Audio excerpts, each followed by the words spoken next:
Foi uma longa fala de Jair Bolsonaro aos jornalistas, ele não respondeu perguntas, ele simplesmente ficou, e foi uma longa explanação que ele fez, trazendo os mais diversos temas, não apenas ligados ao julgamento de hoje. E aí, Luísa, essa alegação do ex-presidente Bolsonaro de que discutir hipóteses não é crime, contrasta com argumentos das falas dos ministros do Supremo hoje. O ministro Flávio Dino, por exemplo, ele foi bastante enfático quando lembrou das mortes causadas pela ditadura militar.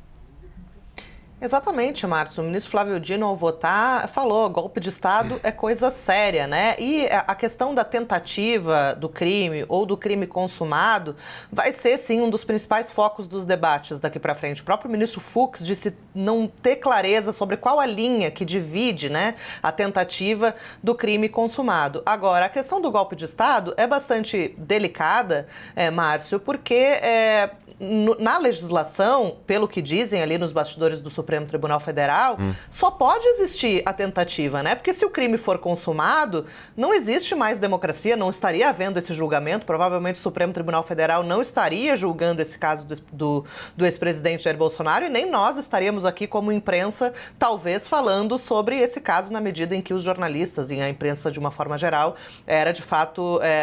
éramos, né, os principais alvos, né, alguns dos principais alvos da ditadura militar. Durante o julgamento, o ministro Flávio Dino chegou a citar o filme Ainda Estou Aqui e disse: olha, as consequências de um golpe de Estado são consequências permanentes. Alguém fala assim: ninguém morreu lá em 1º de abril de 1964. Talvez não tenha morrido no dia, né? Isso estou parafraseando o ministro Dino. Talvez não tenha morrido no dia, mas muitas mortes foram perpetradas depois. Então, um golpe de Estado mata, diz Flávio Dino, né? Então, ele também marcou essa posição e fez esse paralelo entre a situação que está sendo investigada agora, né, em 2025, que é uma trama golpista que vem aí de alguns anos, pelo menos desde 2022, um paralelo, então, também com o golpe militar de 1964.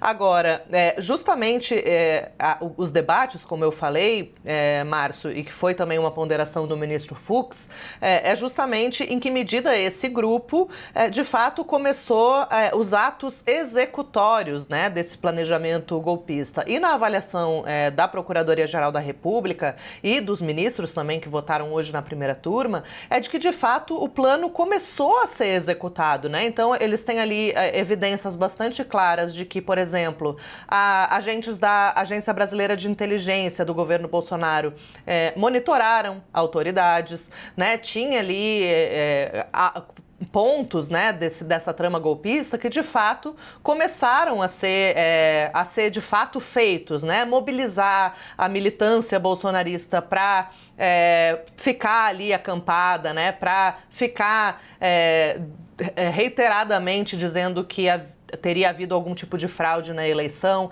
Então, tudo isso tem sido considerado, mas, de fato, essa linha entre o que foi tentado e o que foi consumado vai ser, sim, um dos principais focos do debate daqui para frente.